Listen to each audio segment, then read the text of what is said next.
Bagel World. My favorite mug. It's long overdue. I've been getting questions for quite some time, both from Canada and from here in Russia, on whys and whats and whos and wheres and are you staying and all of this stuff.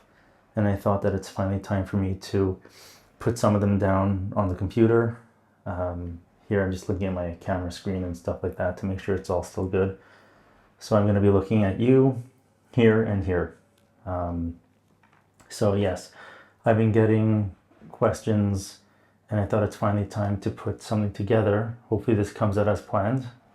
Just answering some of the questions that people have, just some for now, because I'm trying to keep certain topics separate from others and so on and so on. Let's see. What was it like the first few weeks? I'll probably combine this with the next one, which is getting everything set up and all of that. So the first few weeks, a little bit stressful, for me mostly because I'm the one that's not a citizen here. Lena, citizen. Nathan, citizen. Adam and Ariana, both citizens. Me, nobody. So for me, it was the most strenuous process, even leaving Canada, I would say, because I had to get all sorts of documentation ready, from criminal background checks to passport photocopying and translations and all sorts of other documents that have to be notarized, then translated, and bring everything over. Some of it had to be retranslated if certain words were not spelt correctly or whatever the case may be. So that becomes kind of a big pain in the ass. So everything from opening up a bank account. Here it's not like just walking into a TD or RBC and saying, hey, I'm here, I want to open an account, and someone just takes you to some office and there you go, you open up an account. Everything here is very connected together. Everything ties together, from your cell phone to your banking and so on. Everything ties together within this application. It's kind of like a digital ID, or maybe it is a digital ID on phones, called Gosuslugi. And within there you can see everything about one person in one place, from passport information to the equivalent of your social insurance number, taxation, all sorts of government programs, applications, whatever it is that applies to one person, you can pretty much find within this Gosuslugi application. For me, it was a pain in the ass, because part of the process when getting here is, aside from all the paperwork, is getting some blood work done. They want to make sure you're not bringing in any kind of weird non-Russian diseases. And I had to go get some blood work done. And anybody that knows me knows that when it comes to blood work, I'm pretty weak with that. So we go to a clinic where it's standard. There's a whole bunch of people that are going in and out for multiple reasons. Some people are coming into Stavropol for work, so they're just trying to get a work visa, but they have to go through the same process. And it's pretty standard, in and out, until Mark arrives. And I sit in this chair where I'm getting my blood work done, and they're already very well aware, because I made them all aware of the fact that I faint from blood work. And during the blood test, I'm fine, until the nurse, who's trying to be very accommodating and nice with me, is trying to take out the needle very slow. So what she would think is I don't feel it, but because she was being overly careful, I felt the needle move within my arm. And within like 4 seconds, all I remember is being woken up with smelling salts, and they're throwing water on my face and offering me juice, and people are opening their lunch bags. Other nurses are opening their lunch bags, offering me their bananas and all sorts of crap to try and bring me back to a normal state. So that was one part of the process, blood work, which for me, I'm sure they're still talking about in this center where I had it done, because come on, I mean, who puts on such a show for basic blood work? So aside, moving on from there, so but all this ties together. So the blood work ties together with the criminal background check, which ties together with your registration. So over here, you have to be registered to an address. Like I said, everybody here, everything's consolidated together in one place. It keeps everything organized. I know some people have other opinions on why that is, but whatever.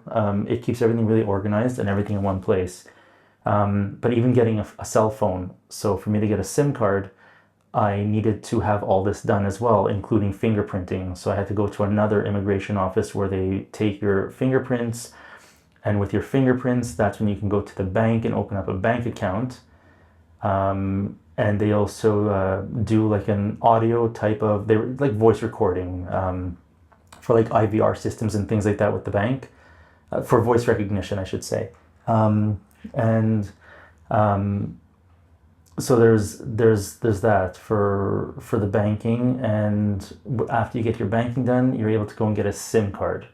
I still have an, let's say, non-citizen SIM card, whatever that means. Yeah, so the setup in that took a good few weeks to get everything done, because to get entered into one system, it may take 4 or 5 days for you to show up in the system, and then you have to go on to get, step 2 and 3 and 4, probably 5 steps to get all this completed, but those 5 steps take some time. Outside of that, I mean, it was exciting. For Lena, it was like going back home, but to a renovated home, I should say. So it's even more exciting because she wasn't here well, she's been back visiting, but in terms of living here, she wasn't here for 12 years roughly. So for her, it was like coming back home, but more excited. There's a lot of new developments here. The old areas are still the old areas. The buildings that still look like old Soviet Russia are still there and Soviet looking, but there's a lot of new buildings that are being built as well, where we bought something and should be ready within like 4 to 5 months, which it just doesn't look like Stavropol, or people that I've shown in Canada say it doesn't even look like Russia. So for her, it was very exciting. And then also there's the social aspect for her, which I'll touch on after. What else do I have documented here? I mean, noted.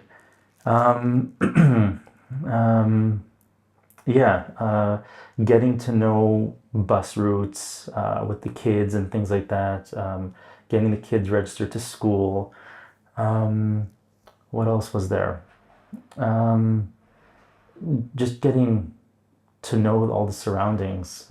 Stores are not different here, but in terms of the way buildings are set up, you leave your building and there's pretty much everything you need to get done within your block, from haircuts to shopping for food. You want to get your nails done. There's like little renovation stores. There's so many different ones. The list is endless, but it's really cool that you can leave your front door or of the building, the lobby, and you can buy everything from your beer to if you need toilet paper, bananas, and get your nails done, all within like 40 steps of the entrance that you're leaving. How have the children adjusted, or how have we all adjusted, I should say? I would say pretty good. There's differences, obviously. Infrastructure is different, but everything that one would expect you to be taken back by, or it doesn't really exist. I feel like all of the preconceived notions that people have about living here, unless you're from here, obviously, are false. It's not a whole bunch of drunks walking on the streets. It's not a whole bunch of potholes and trash and crime and just all the shit that we hear growing up in North America. It's the polar opposite, And I'm always very careful when I speak like this because I don't want to make it sound like one place is shitty and the other place is great. However, for from what I've seen so far in the now pretty much 9 months that we've been here, it's all been great. Um, there hasn't been anything for me to really complain about. Well, actually, drivers. I feel like the drivers here are a little bit, I don't want to say reckless, but kind of reckless. And that's about it. Um, yeah, everything's been pretty smooth, thankfully. Um, yeah, I can't think of anything that stands out as a negative. And most important to me would is Ariana and Adam because they're both in new schools, and I was thinking about language challenges and things like that. But Ariana is pretty much fluent. It's almost like she's born here, and Adam, I have to ask him to speak English because he chooses to speak in Russian. So that's where we're at with them in terms of language. Um, and it's thankfully been a great experience for them. Ariana's pretty much always outside, so she has friends within our building and friends within her school. She's always outside playing or chatting on her phone, or people are coming over, whatever the case may be. And then there's obviously the children of our friends, like mine and Lena's, that have their children. So everybody's really close, and it's been a really good experience for her as well. Adam, he's upset if for some reason, we either have to keep him home one day because we have to go and do things where our schedule, like we might not be able to pick him up on time, so we might just take him with us or he'll be late. And then he's asking constantly if he's going to daycare, except he's asking in Russian. Um, yeah. Let's see. Mark, how is your Russian? My Russian is difficult. Russian's difficult. My understanding has grown, I would say, a lot. So if someone's speaking with me, I understand a lot more of what they're saying to me than I can reply. I'm still thrown off sometimes. It's funny, it depends on who's speaking with me and maybe their speed, the cadence, how they're pronouncing certain words. I'm not sure what it is. I understand some people better than others, though. But I mean, I'm able to go around into stores and pretty much ask for things that I want. Sometimes I just make them understand with sign language. I'm signing something or pointing to something or a direction. So it can be challenging, but I mean, it's difficult, but I'm managing. I took a few lessons, although I haven't been consistent because I've been doing a lot of other things. But more consistent lessons are coming in the near future, so that should increase the speed in which I'm picking up language, um, and I should be advancing, at a faster rate. For Nathan, he's in school, so his Russian he understands a lot. Well, a lot more. I would say he understands a lot more than me. He can even structure his sentences better than me. I mean, thankfully, he's doing well. He's in obviously a Russian school. He has English a few times a week, or maybe once a week. But I mean, the teachers have accepted him. Um, they are always asking him about like the North American either politics or the school system, things of that nature. And but in terms of subjects, they allow him to submit certain parts of homework in English. Some of his teachers are able to read and understand a little bit in English. Um, he's writing really well actually in Russian. Um, but him too, his language is advancing at a faster pace than mine because he's in a school environment for a bunch of hours of the day. And I'm really happy that he's actually liking it.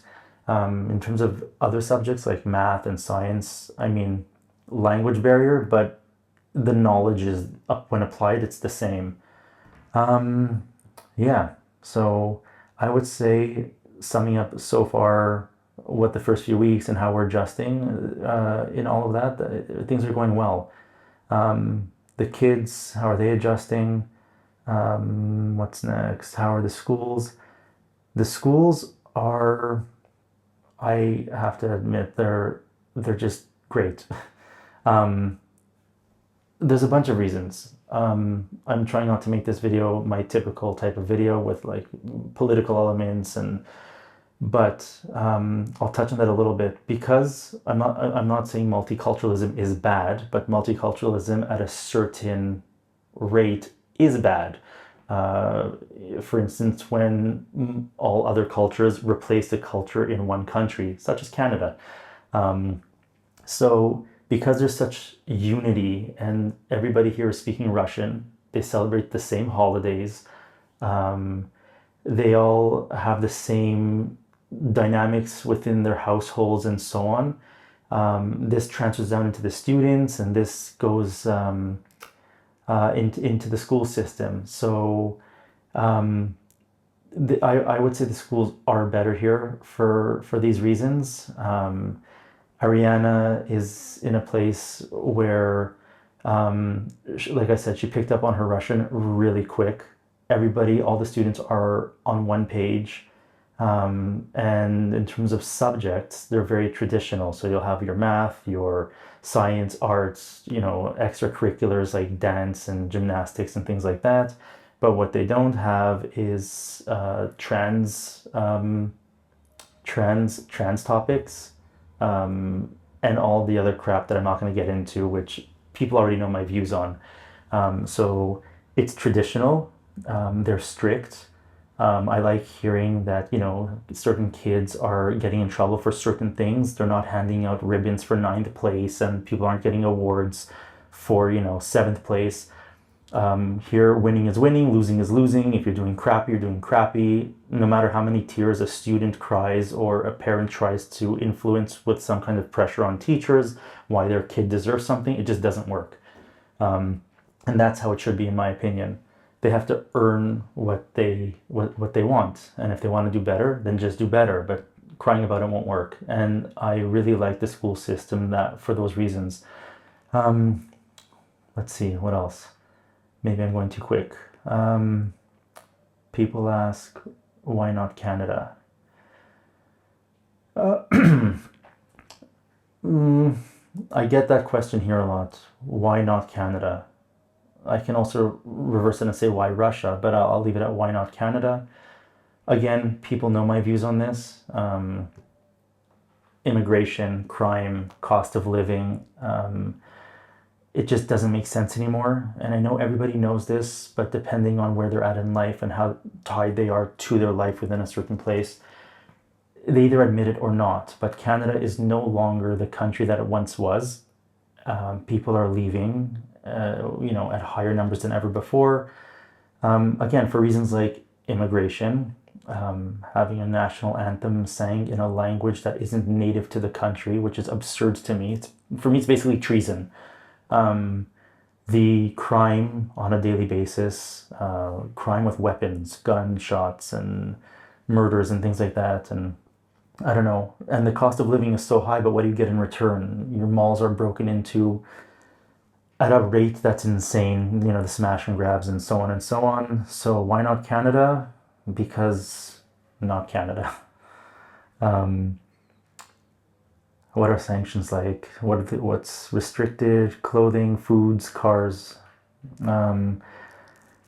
It's funny when this topic of sanctions comes up because I see the news, obviously, in North America, and as much as I love Donald Trump, this notion that Russians are suffering because of sanctions, it's laughable because, okay, BMW has left, Mercedes has left, Hyundai has left, and Zara's not here, H&M's not here, and all of this crap. However, I would invite anyone to come see Russia and tell me where anyone's lacking. In terms of clothing, I haven't seen such well-dressed people, and everybody knows this, like Russians dress well, both men and women. In terms of foods, we still have, Coke and all the chocolates and the chips, and, you can't put sanctions on lettuce. So I'm not naming, produce, but like the standard products like Pringles and all that stuff is still here. Some of it isn't, but I mean, a country can function without a coffee crisp. So who cares? Whoever's has their BMWs, they still get them serviced at service centers. If they want to buy one, they'll have to obviously go somewhere else or import it somehow. But I mean, again, who cares? This doesn't determine the happiness or the day-to-day life of people living here. So I think the sanctions thing is pretty funny when I hear, oh, they're going to double down and put, double sanctions and so on, and nobody here cares. However, the reason for the sanctions, people care. Nobody wants any of this crap to be going on. So, you'll hear a lot of propaganda on both sides. But I mean, being here and seeing how, or hearing people's opinions, nobody wants this to be happening. So, whatever crap you guys might hear or see online about Russians and what they're saying or Russian news, yeah, it's all BS. Everybody wants the situation over. Okay, let's see. People ask this. What have you been doing? I've been teaching English. So this is something that came up before we even left Toronto. I was speaking to a few people, on what I might be able to do here. And at first I wasn't so open to it until I got here and saw the opportunity that I have. So even without me speaking Russian, which is preferred when teaching a second language, don't speak the language that the person learning is used to or is native to. Speak only in the language they want to learn. It speeds things up. It forces an understanding. So I've been teaching both in person and primarily online. So I have students here in Stavropol and I also have students in Moscow. And it started out a little slow because, again, here I am trying to break into an environment that's not one that I'm from, but it slowly started to pick up, and it's going well. It's going well, and it's definitely interesting. Teaching a 6-year-old girl who doesn't speak English, but teaching her how to read. Getting people to understand, certain verbs, nouns, and so on. It's actually pretty rewarding. Yeah, so that's what I've been doing.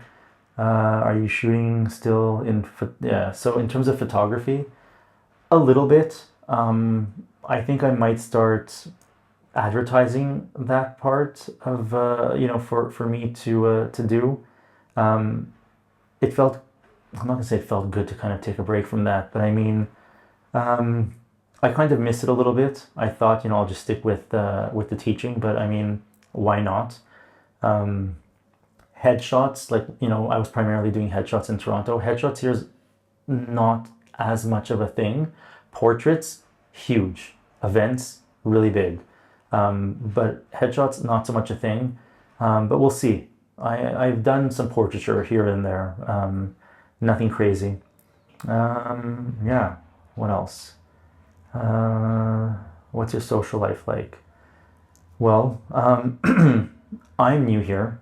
Lena's not. However, in the amount of time that I know Lena, obviously I've, even in Toronto, she was on the phone with some of her friends from Russia, so I'm familiar with everybody.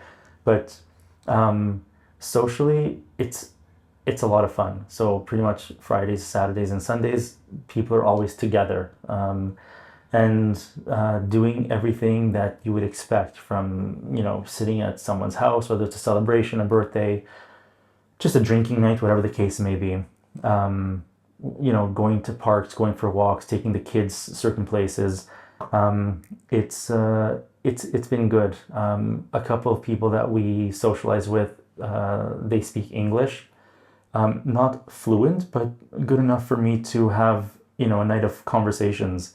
And then, I always have my Google Translate, which doesn't do such a great job, but I mean, it's been really good. Do you have a car? We don't have a car as of yet. Lena wants one. I'm happy to not have one. It sounds strange, but I mean, it's kind of like living in New York where, when you're in a main part of a city, you don't need it. Everything's within walking distance. So even if it's like minus 30, which it hasn't been, today I think it was actually like 17 degrees again. even if it was cold outside, for example, everything like the maximum I have to go is like my gym, and that's like 7 minutes. If something's really far, obviously we can just take an Uber. But I mean, I'm kind of happy just walking around. It's just a very different experience here. Sounds funny to, someone say, well, why is walking different there? But it's the way everything is set up and the way that people just get around places. It's just more of a thing. So obviously there's cars here. People have cars. But I mean, I still like not having one. I don't know. But Lena wants one. She keeps telling me how we're missing out on a lot because if we had the car, we would travel around a lot more, and she'd show me way more of Stavropol and surrounding areas. What else can I say? Um, yeah, I mean, that's, I guess maybe I'll leave it there for now. What am I at? Roughly, oh shit, 26 minutes.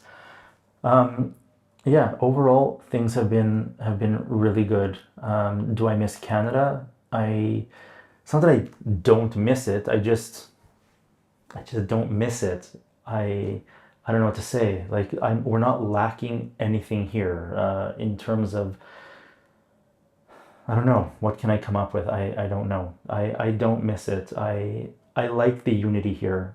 Again, I don't want to get into the politics of it, but I like the unity. I like that it's pretty much one culture.